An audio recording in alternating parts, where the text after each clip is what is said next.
Devassando o Invisível. Frédéric Chopin, na Espiritualidade, 3a. 401. Durante o sono, a alma repousa como o corpo?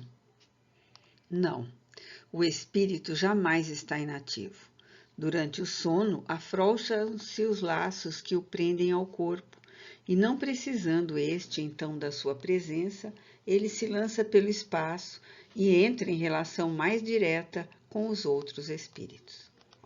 Allan Kardec, O Livro dos Espíritos, questão 401. No importante livro Fatos Espíritas, de William Crookes, o sábio investigador das personalidades invisíveis, existem estes dois tópicos. O primeiro, referente à aparição de mãos luminosas visíveis à luz ordinária. O segundo, tratando das célebres materializações do espírito Kate King. Transcrevemos ambos no início da presente crônica, porque os julgamos testemunhos adaptáveis a outras materializações que temos presenciado, não obstante serem estas categoricamente espontâneas e não provocadas como as primeiras. Nem sempre ela, a mão, é uma simples forma, pois algumas vezes parece perfeitamente animada e graciosa. Os dedos movem-se e a carne parece ser tão humana quanto a de qualquer pessoa das pessoas presentes. Aparições de mãos luminosas por si mesmas ou visíveis à luz ordinária. Kate nunca apareceu com tão grande perfeição. Durante perto de 2 horas passeou na sala, conversando familiarmente com os que estavam presentes. Várias vezes tomou-me o braço, andando, e a impressão sentida por mim era de uma mulher viva, que se achava ao meu lado, e não de um visitante do outro mundo. Formas de espíritos. Sendo a faculdade mediúnica o meio de que a criatura encarnada dispõe para se tornar intérprete do mundo espiritual, e estando tal faculdade prevista nas leis da natureza, não será impossível, dentro de certo limite, a um médium que se haja dedicado convenientemente ao exercício da faculdade, comunicar-se com este ou aquele espírito que tanto poderá ser entidade normal e esclarecida como inferior e obsessora. Ernesto Bosano, sábio psiquista italiano, que os espiritistas estudiosos tanto acatam, em uma de suas admiráveis obras, A Crise da Morte, 16º caso, declara que entre as entidades inferiores, talvez somente os chamados réprobos jamais possam comunicar-se com os médiuns, o que nos induz a concluir que tais espíritos, os réprobos, portadores de vibrações viruladas por múltiplos prejuízos, tão contagiosas quanto a mais perigosa peste, poderiam, com a sua presença no fenômeno de incorporação, quando é franca a permuta de vibrações, levar os médiuns a enfermarem gravemente ou até mesmo a morrer. Os grandemente iluminados lutariam, de seu lado, com dificuldades para a plena harmonização com o médium, dada a inferioridade moral vibratória deste. Não obstante, possuem eles tantos meios que os homens ignoram de transmitir seus pensamentos e ideias.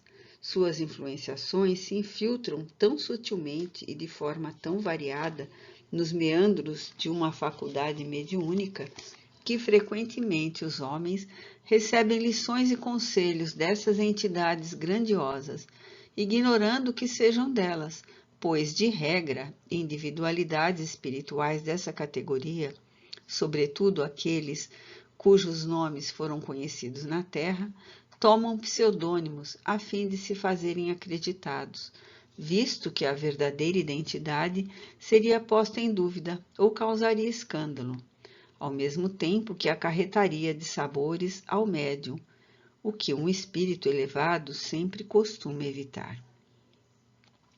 Camilo Castelo Branco, o eminente escritor lusitano, amplamente conhecido, um dos nossos mais antigos amigos espirituais, que desde os nossos 12 anos nos aparecia em visões nítidas, queixava-se amargamente, como espírito, de se ver com frequência corrido de junto dos médiuns com quem gostaria de se comunicar, enxotado dos centros espíritas, sob acusação de mistificador, apenas porque o seu maior prazer seria testemunhar ao mundo a própria imortalidade e o noticiário copioso do além, o que o levava, necessariamente, a se apresentar com sua verdadeira identidade.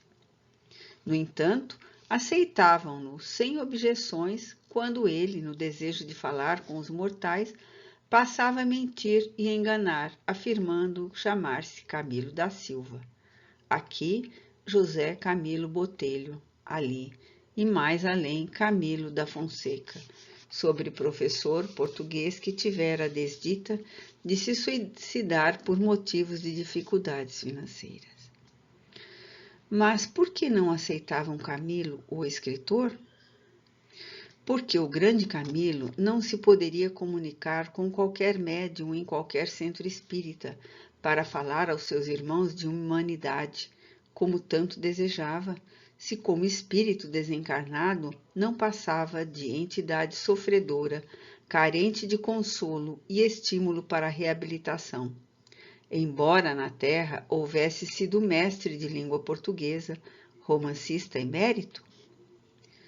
Pois sabemos que o talento, o saber, os títulos honoríficos conferidos pela Terra a um cidadão, desprovido dos lotes morais e qualidades honrosas de caráter e do coração, nada representam na pátria espiritual, e até que, na maioria das vezes, somente servem para confundi-lo e sobrecarregá-lo de responsabilidades, porquanto, justamente, os cérebros mais burilados de cultura são os que deveriam conhecer melhor as leis do bem e da justiça, únicas moedas valorizadas no além-túmulo.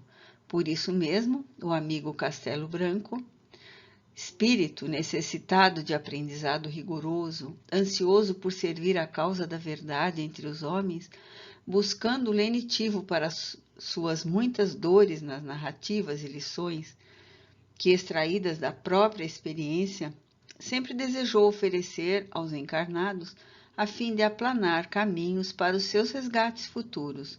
Não conseguiu nem médiuns, nem centros espíritas que lhe aceitassem a palavra, porque os homens o endeusaram tanto, graças à sua copiosa literatura, que até mesmo os espíritas esqueceram que ele, espiritualmente, não passava de entidade vulgar pela situação moral que seus desacertos terrenos lhe acarretaram no mundo invisível.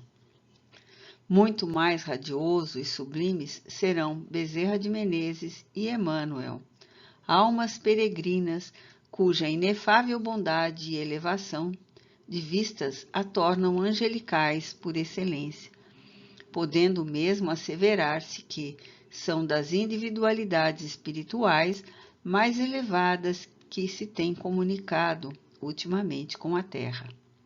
E, no entanto, aí estão sem se diminuírem ao se comunicarem conosco. E todos nós os aceitamos com raríssimas exceções. Assim, pensando e refletindo, é que nos propomos a tratar da individualidade espiritual Frédéric François Chopin, um dos maiores gênios da música que a Terra ha tido a honra de hospedar, o que se dá sempre que necessitam as gerações de um vigor novo, de nova seiva para a expressão do belo entre os homens. Esse encantador espírito, não obstante nossa insignificância pessoal, tal como Camilo Castelo Branco, Bezerra de Menezes, Leon Denis, Charles, Leon Tolstói, D. Pedro de Alcântara, Victor Hugo, Padre Vitor, Dr. Augusto Silva, Inácio Bittencourt, César Gonçalves e outros, inclusive suicidas, alguns muito conhecidos pela nossa sociedade, obsessores, criminosos, etc., tem sido um dos mais ternos amigos que adquirimos por intermédio da mediunidade. E se, como os primeiros, não nos concedeu até agora mensagens literárias escritas, concede-as verbalmente, em aparições e materializações edificantes. E ainda porque, em vez de escritor ou beletrista, foi músico. Daí, afirma ele próprio, somente saberá bem expressar-se por música, ao passo que nós, como médium que somos, e não musicista, não estamos preparados para que ele venha ditar, em vez de romances ou livros doutrinários, prelúdios e noturnos, valsas ou polanés, visto a psicografia musical ser obra mediúnica infinitamente mais melindrosa e difícil que a literária, requerendo, mesmo da parte do médium, uma boa dose de cultura musical. Entretanto, tem ele endereçado páginas carinhosas como cartas a alguns amigos que dele solicitaram, por nosso intermédio, conselhos e sugestões sobre música. Assim sendo, e não se tratando a nossa afinidade com o espírito Frédéric Chopin, de atração motivada pela música, mas simplesmente questão pessoal, nenhuma admiração ou estranheza deverá causar a notícia de que entidades como ele próprio, e mais Camilo Castelo Branco, Victor Hugo ou Castro Alves e Bilac, se dirijam a este ou aquele médium com quem sentiram afinidades, as quais também podem não ser literárias ou artísticas, mas sentimentais e afetivas, para uma confabulação amistosa, amorável, sobretudo quando o fruto que apresentarem esteja à altura daquilo que deixaram ao partirem para o além. Os espíritos gostam de ser amigos e de serem amados pelos homens, e a grandiosidade da doutrina dos espíritos é justamente esta: permitir que se derruam as barreiras da morte para que os homens e os espíritos se entendam no intercâmbio glorioso de afetos e labores. Geralmente, os espíritos se apresentam aos médiuns voluntariamente e gostam de contar-lhes o que sentem, o que fazem, como vivem, as primeiras impressões e desapontamentos que os surpreenderam, o que sofrem e o que pretendem, seja no intuito de instruírem os homens, ajudando-os no progresso a realizar, seja testemunhando a própria imortalidade, ou visando a se tornarem lembrados dos seres queridos aqui deixados, amigos e admiradores, ou ainda fiéis aos labores de um resgate necessário à sua honra espiritual. Alguns, como o próprio Chopin, gostam da Terra, visto que é sempre vivamente atraído para os planos terrestres por forças telepáticas poderosas. Ele próprio afirma, em confabulações com que nos tem honrado, em ocasiões encantadoras para a nossa sensibilidade mediúnica, que aqui no Brasil existem reencarnadas personalidades que lhe foram muito caras no passado e que no momento lhe é muito grato enviar notícia aos homens. Interessa-se profundamente pela doutrina dos espíritos, pois confessa que em suas existências passadas não chegou a se dedicar fielmente a nenhum credo religioso, não obstante estivesse convencido da ideia de Deus, da imortalidade da alma e da eternidade, e imutabilidade das leis divinas. Sua religião tem sido através dos milênios, as artes, pois afirma ter vivido em várias épocas sobre a Terra, sempre como artista destacado. Ele serviu mesmo como gênio inesquecível.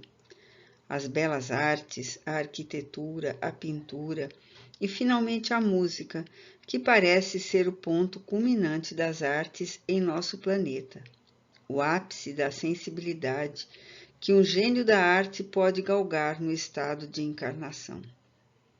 Interessa-se igualmente enternecido pelo Esperanto, cuja perspectiva abrange numa visão futura deslumbradora, ainda porque se sensibiliza com o fato de haver sido polonês o gênio criador do brilhante idioma.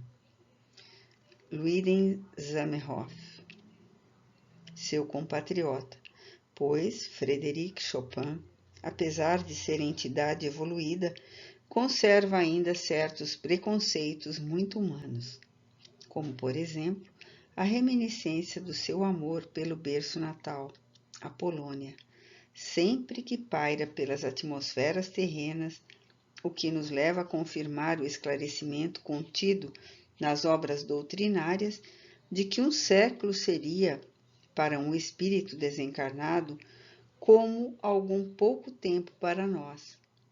E não será o grande músico um caso isolado. Leon Denis, considerado o apóstolo do espiritismo, é tão patriota como espírito como foi em vida terrena. E o nosso Bezerra de Menezes revela visivelmente a sua predileção pelas coisas do Brasil, sempre que possível. No entanto, seria um erro supor que artistas geniais, só pelo fato de o serem, se santificassem ou se tornassem espiritualmente superiores após o decesso corporal. Como homens, eles cometeram muitas vezes deslizes graves, rastejaram pelas camadas inferiores da moral, o que os fez sofrer, no espaço, períodos críticos, humilhações e vexames, de que estariam isentos, se a par do ideal superior que abraçaram, como veros artistas, cultivassem também sólida crença em Deus, respeito por suas leis e moral elevada. Basta retrocedermos ao passado, examinando a vida de sofrimentos e provações que a maioria dos artistas geniais houve de enfrentar neste mundo, para aquilatarmos do grau dos seus deslizes anteriores, muito embora fossem gênios consagrados à arte desde períodos milenares, talvez através das reencarnações, referindo-se a artistas geniais. Assim se expressa Leon Denis no capítulo 26 da sua obra, No Invisível. São homens, sim, em tudo que têm de terrestre, por suas fraquezas e paixões. Padecem todas as misérias da carne, as doçuras, as necessidades, os desejos materiais. O que, porém, os faz mais que homens, o que neles constitui o gênio, é essa acumulação dos tesouros do pensamento, essa lenta elaboração da inteligência e do sentimento através de inumeráveis existências, tudo isso fecundado pelo influxo, pela inspiração do alto, por uma assídua comunhão com os planos superiores do universo. O gênio, sob as 1000 formas que reveste, é uma colaboração com o invisível, uma assunção da alma humana à divindade. Por isso mesmo, muitos deles retornaram a reencarnações obscuras na própria Terra. Após curto estágio no além, assim acontecendo ao próprio Chopin, considerado suicida inconsciente, na espiritualidade, o qual se submeteu a uma nova experiência, curta, humilde e apagada, mas triunfante e meritória para si próprio, depois da glória imortal com que presenteou o mundo. No momento, porém, podemos afirmar convincentemente, graças a um convívio assíduo e fecundo, com beneméritos amigos invisíveis, que os nobres artistas do passado, exceção feita de alguns poucos, se encontram reunidos na pátria espiritual, onde progridem e se habilitam para, em ocasião oportuna, voltarem em falanges brilhantes, a fim de viverem nas sociedades terrenas, servindo a arte, a qual então alcançará um inconcebível fastígio, como ao amor, a que não serviram ainda, pois eles próprios têm feito tais confissões sempre que lhes é permitido confabular com os médiuns.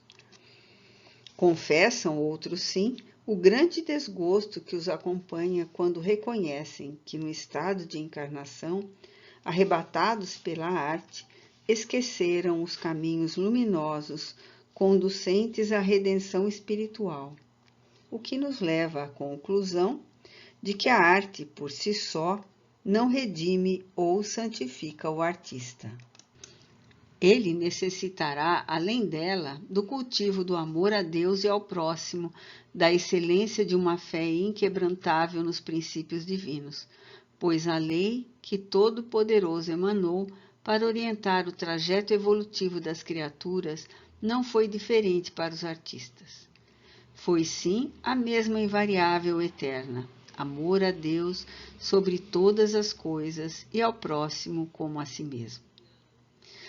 Não obstante, é fato observado que o verdadeiro artista, o artista enamorado do ideal da perfeição no belo ou gênio, e não apenas o artista mercenário, jamais carrega perversidade nos próprios atos.